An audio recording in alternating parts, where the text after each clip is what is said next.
Lord, today we ask for your calming love in a time of uncertainty, chaos, and turbulence. Yes. In our state, our country, and our world. Yes. We ask for your guidance as we look to make decisions that affect all we have sworn to uphold and defend. Direct our thoughts, words, decisions, and actions toward the right path and help us to stay on track. Amen. Amen. Also, please join me in a moment of silence for the fallen member of the Buffalo Fire Department, Officer Arno.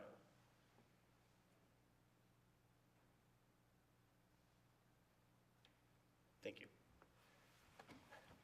I pledge allegiance to the flag of the United States of America and to the republic for which it stands, one nation, under God, indivisible, with liberty and justice for all.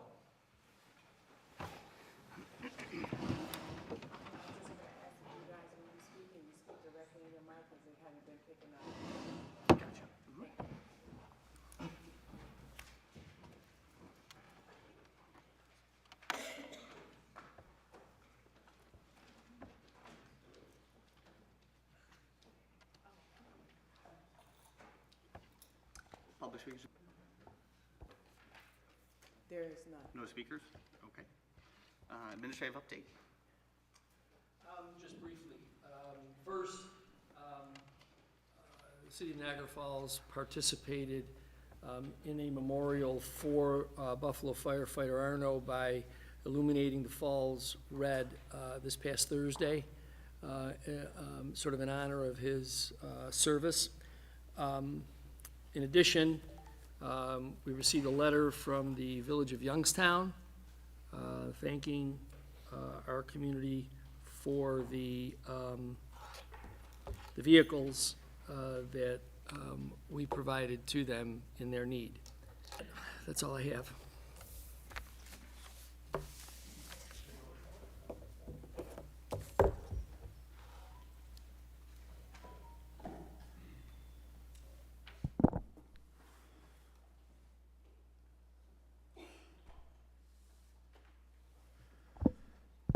All right, so what I have tonight goes along with what I've been letting you know throughout this year.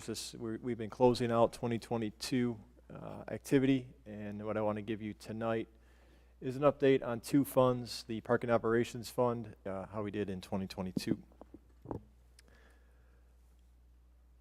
So this slide here is our Parking Operations Fund, and again, the 2022 actual figures are the numbers provided here are unaudited, and they are subject to change. What I have, the parking meters, parking ramp, parking lots, and the agreements are various hotel agreements, parking agreements that we have. These are all revenue line items. You can see the figures that we have in the 2022 budget, which is the first column there. And then I have the 2022 actual revenue compared to 2021, and I did not include 2020, but I went prior to the pandemic, and I have 2019 figures here. And as you can see, the parking equipment at the ramp and the lots have significantly helped. But you know, as you look across there, all figures are up. You will note that the parking meter revenue compared to 2019 is down. That is basically a function of 2 meters were in a lot that have been removed, and now that lot is collecting revenue under the parking lots figure. So those meters have been reallocated. So you can see almost $3.6 million in revenue. And then not only with the increase in revenue, but the comparing costs to 2019, not only is our revenue up, but our costs are down. And the net result of that is about almost a $3.1 million net income for 2022. We had about $1.9 million in the budget, and that net income gets transferred over to the general fund to help offset expenses. So obviously a significant increase over budget, and helps out the general fund final figures.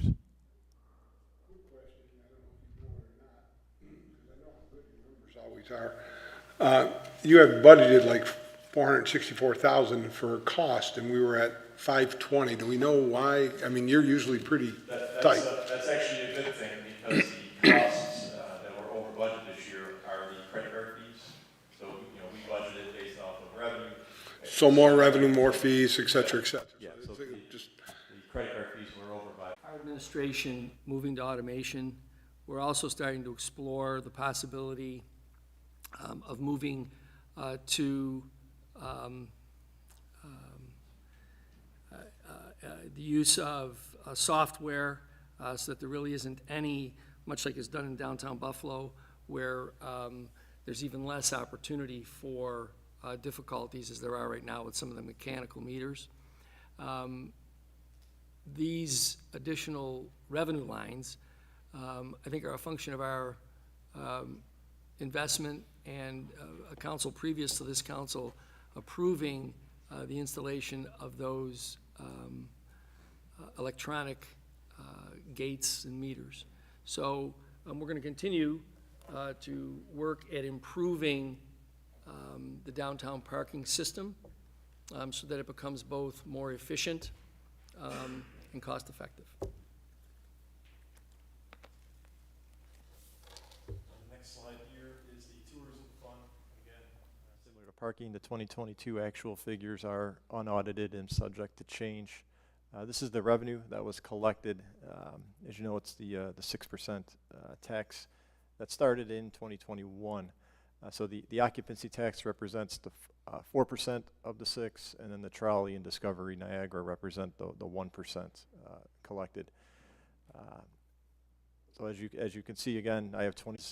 That is about $450,000 higher than it was in 2019.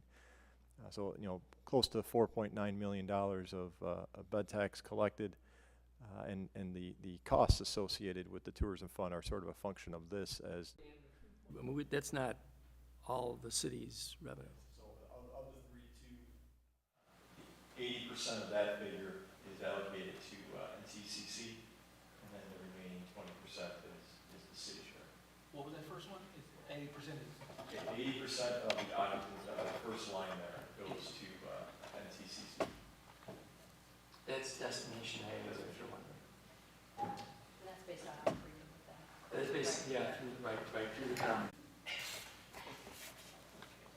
And do you know if these are, do we take into account inflation with these numbers or anything like that?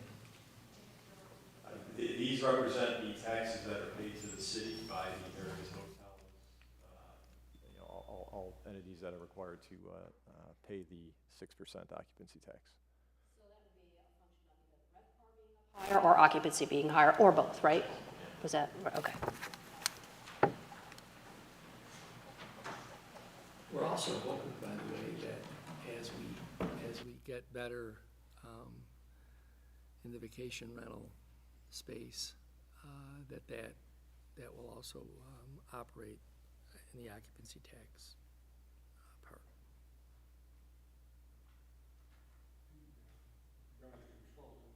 any question you wanted to ask the administration before you got past me there, Mr. Zajac, sir? It's kind of an odd question, Mayor and that, but I was driving the other day and, with the Buffalo firemen going down, I noticed that our fire hall, our, office has no flagpole. Can we look into it just to see what it would cost and something like that? I would think that, the headquarters should have a flagpole. Certainly. It's just, I know it's kind of odd and it's kind of out there, but, it's kind of an important place and, a lot of stuff goes on. It should have something, I would think, I will, we'll have a conversation with the chief and certainly look into it. It was just kind of surprising after all these years. I'm surprised there wasn't one there when it was a fire hall, Right. Can we have things? Okay. Review the agenda items? Dan, thank you for your report.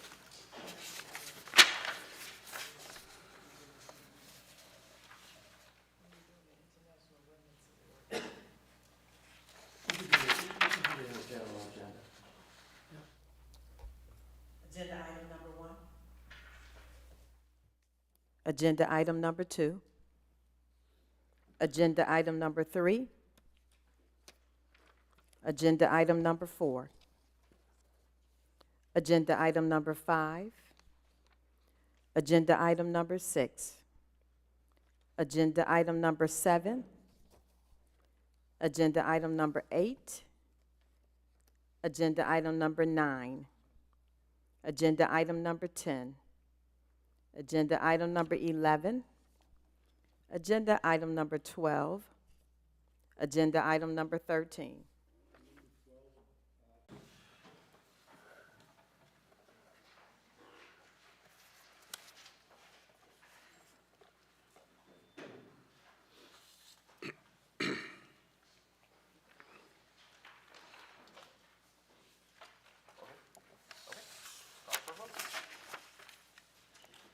Agenda item number 1, approval of Commissioner of Deeds appointments. Councilmember Bax. Councilmember Cawley. Councilmember Tompkins. Council Chairman Zajac. Yes. This item has been approved. Mr. Chairman, just so that the council's aware, I think the next cycle for this is the month of May, am I correct? June. June, I'm sorry, June, just so that you're all aware. So I'm accepting letters from now to April. Agenda item number 2, approval of the contract to Regional Environment Demolition for utility abandonment, asbestos abatement, and/or demolition of buildings, various locations. Call the roll. Councilmember Bax. Yes. Councilmember Cawley. Thank you for the list of houses. Yes. Councilmember Tompkins. Yes.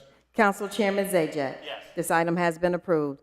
Item number 3, approval of change order number 2 for the contract to Louis Dale Prince and Sons for Sal Maglia Athletic Field improvements.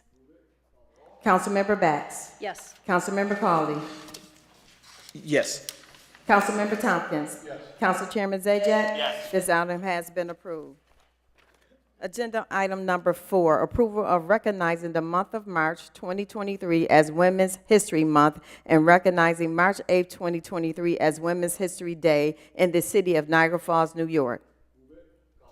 Councilmember Bax. Yes. Councilmember Cawley. Yes. Councilmember Tompkins. Council Chairman Zajac. This item has been approved.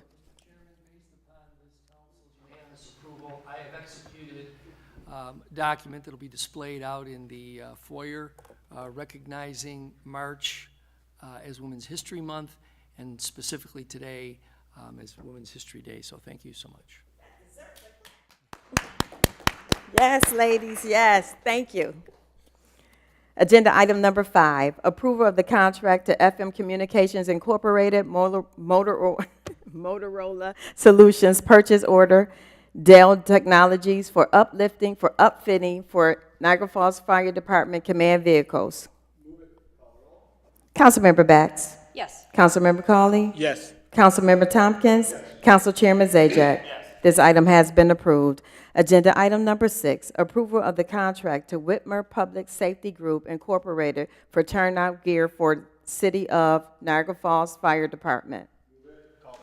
Councilmember Bax. Yes. Councilmember Cawley. Yes. Councilmember Tompkins. Council Chairman Zajac. This item has been approved. Agenda item number 7, approval of the contract to Whitmore Public Safety Group Incorporated for fire rescue equipment for City of Niagara Falls Fire Department. Councilmember Bax. Councilmember Cawley. Yes. Councilmember Tompkins. Council Chairman Zajac. This item has been approved. Agenda item number 8, approval of the contract to Frankie's Donuts for meals for prisoners. Councilmember Bax. Yes. Councilmember Cawley. Yes. Councilmember Tompkins. Council Chairman Zajac. This item has been approved. Agenda item number 9, approval of acceptance of DA's forfeiture fund award for Niagara Falls Fire Department. Bax. Yes. Councilmember Cawley. Yes. Mr. Chairman, just, Correction. thank you. Police Department. Yes, thank you. So that's the Niagara Falls Police Department, everyone. Councilmember Tompkins. Council Chairman Zajac. This item has been approved. Agenda item number 10, approval of waiver of parking fees, city surface lots, Delta Sigma Theta sorority. Beta. Councilmember Bax. Yes. Councilmember Cawley. Yes. Councilmember Tompkins. Council Chairman Zajac. This item has been approved. Agenda item number 11, approval of consultant selection Labella Associates property condition assessments at 520 Hyde Park Boulevard. Councilmember Bax. Yes. Councilmember Cawley. Yes. Councilmember Tompkins. Long overdue, yes. Council Chairman Zajac, Yes. this item has been approved. Agenda item number 12, relative to opposition to the proposed ban on natural gas heating and appliances in New York State. Councilmember Bax. Yes. Councilmember Cawley. Yes. Councilmember Tompkins. Yes. Council Chairman Zajac, Yes. this item has been approved. Agenda item number 13, relative to amending 2021 Annual Action Plan, Community Development Department. Councilmember Bax. Yes. Councilmember Cawley. Yes. Councilmember Tompkins. Yes. Council Chairman Zajac, Yes. this item has been approved. No other agenda items. For the good of the community, our first speaker is William Rossi.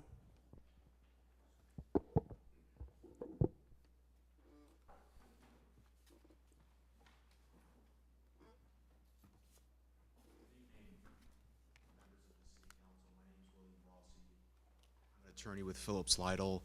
I represent Block Fusion, which is a business that has been in operation here in the city of Niagara Falls since roughly 2018. And I'm here to address our outstanding application, which is under the city's new law about the high energy use overlay district. You might recall that I appeared in front of this council a few times last year as this body was considering the law, considering a few comments from the industry operators, such as my client, and we made some suggestions.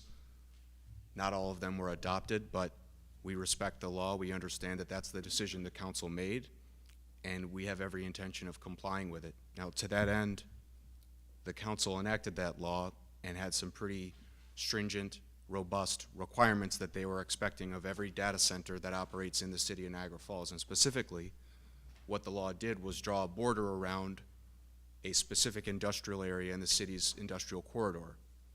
My client, Block Fusion, already exists in that industrial corridor, former coal plant behind the Covanta plant. So they were already operating there, and they had applied for permits, they had obtained permits, and as far as they were concerned, they had done everything above board, done everything they needed to do in order to bring themselves into compliance with the laws of this city. Notwithstanding that, the new law was passed. It imposed some new requirements on our client. They were a sound study, environmental assessment forms, site plans, environmental waste disposal reports, things of that nature. Within the space of a few weeks, our client put all that together, took a lot of time, a lot of resources were dedicated to it, and we made our submission in November of 2022. Under the regulations that were published by this body and published on the city's website, issued to all of the industry operators, the rules say that within 15 days, we're either going to get a response from the city council that says, or from the planning department, I'm sorry, that says, your application is complete and we've referred it to the city council, or your application is incomplete and we'd like you to make some changes. So within 15 days, we got a response from the planning department saying, here's a few questions we have, we'd like you to address these questions. In the space of a couple weeks, we did all of that. We made a new supplemental application. I have that with me right here. It's dated December 9th, 2022. And again, we waited for the 15-day waiting period, hoping that after that, we would have addressed all of the concerns that the planning department had raised and that we would be here in front of this council within the next few weeks. It's now been over 3 months, roughly, and we still haven't gotten a response from the city planning department.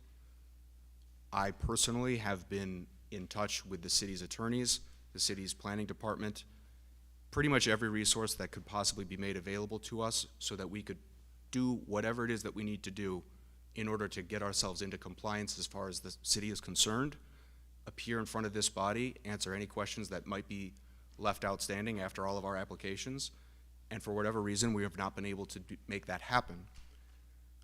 Now, at this point, I want to also explain that there might be some misperceptions over who my client is, who I represent, and what it is we do. There are at least 2 data center operators in this city. I represent Block Fusion, which is on Frontier Avenue.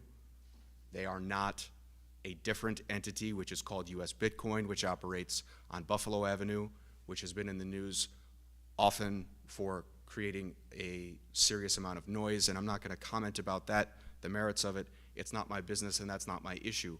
I represent Block Fusion, and we have done everything above board, and I don't believe that there is any credible issue about noise or anything else at our site.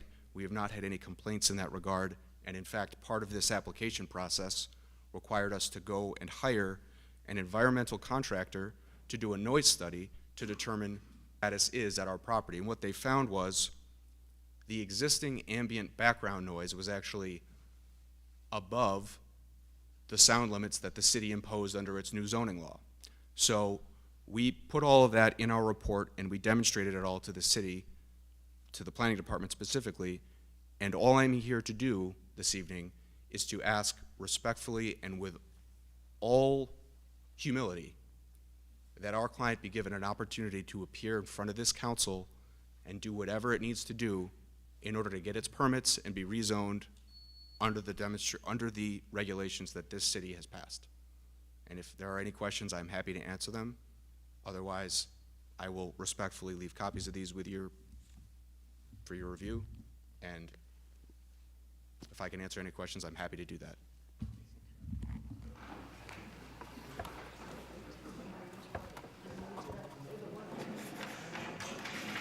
Our next speaker is Marlon Moore.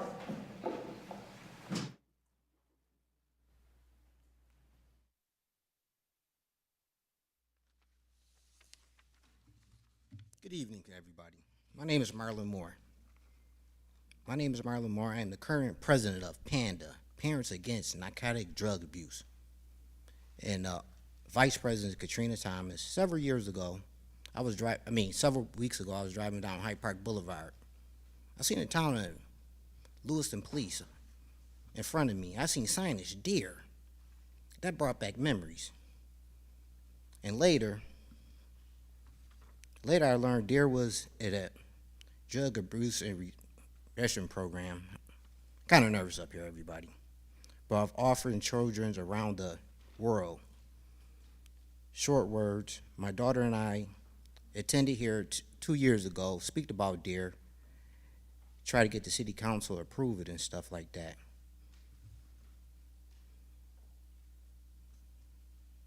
Publicly speaking to the council, we had learned about deer.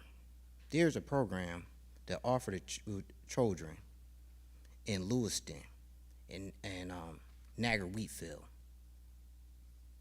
skills they need to avoid drug abuse, gang and violence, and vaping. I am a concerned parent that lives in the city of Niagara Falls. I need one answer. Why isn't DARE program is not offered to the children living and being educated within our city? That's one question I would like to hear. We all know city of Niagara Falls has some of the talented grant writers that could get the DARE program implemented within our education and community. As a citizen living in the city, as an adult, well known as someone either experienced drug abuse, related, friends, deceased, and other types. We also, today, younger generation are the ones who are most induced to drug abuse.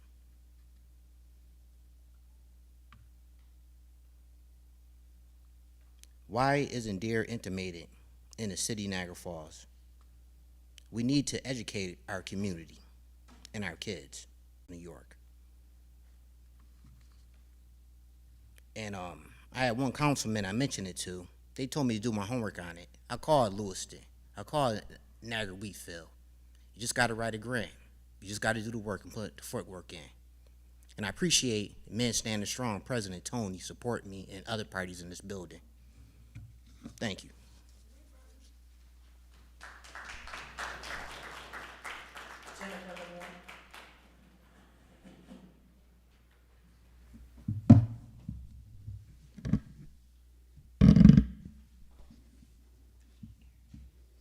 for the good of the community, for the good of our community, we need unity.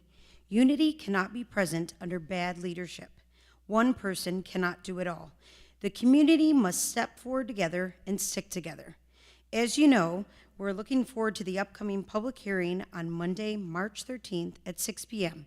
And it's imperative to truly understand and honestly realize the corruption that has and continues to hamper the residents. From illegally raising campaign funds to wasting our tax dollars on legal fees for a park with amenities that our mayor has burdened us with. Please remember that it is a public hearing. That means that absolutely no public officials are entitled nor permitted to sit in their normally assigned seats. Everyone sits in unity together, whether you are for and or against the proposed subject matter. The fact of the matter here is that our current mayor has not followed through on any and all promises made. This is not attacking the mayor. You've cut me off numerous times previously. Let me speak, please.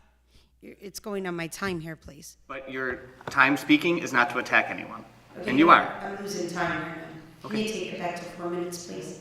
You can have an extra 10 seconds. Go ahead. Let me see where I had left off, excuse me.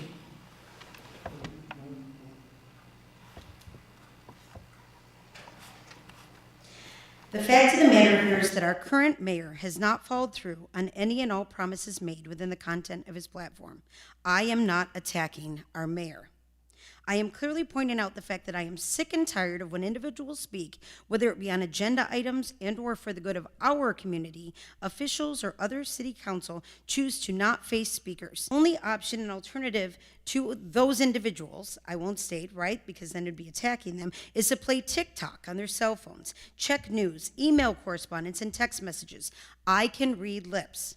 So, I viewed said inappropriate behavior demonstrated on various occasions credit to the cameras placed within City Hall. At City Hall, these specific individuals don't open their mouths, but their hand is out for the paychecks.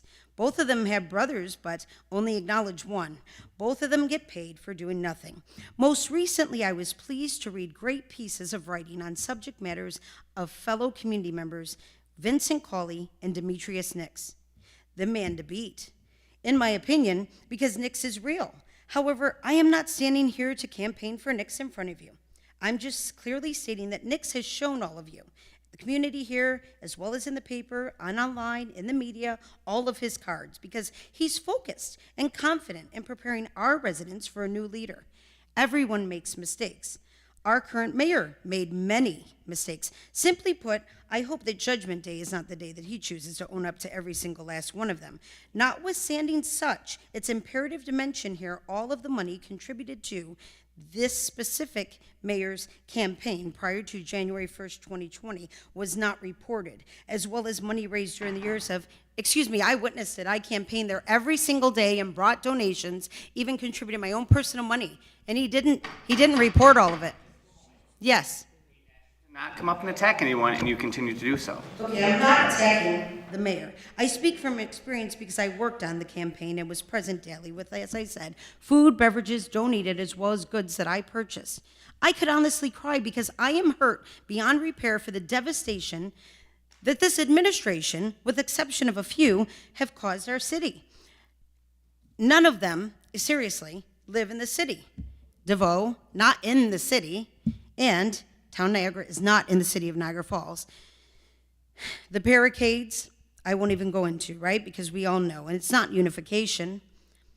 They were raised and educated decently, however, they know what I'm speaking of.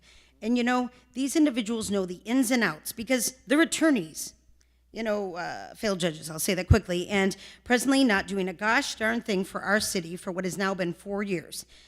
Lacking human being characteristics, and I won't even state those because then I'll be shut down, but I don't understand it because I'm fellow parishioners and I don't understand on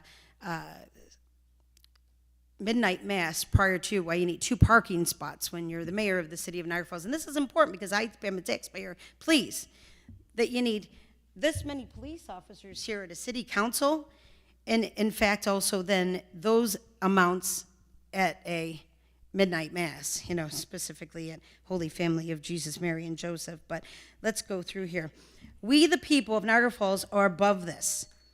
And I was getting 10 more seconds, correct? So what I've witnessed being left with by these individuals leaving their daily positions is ridiculous as well. When is enough enough? I know better. I know who I am done? Okay, very good. Our next speaker is Demetrius Nix.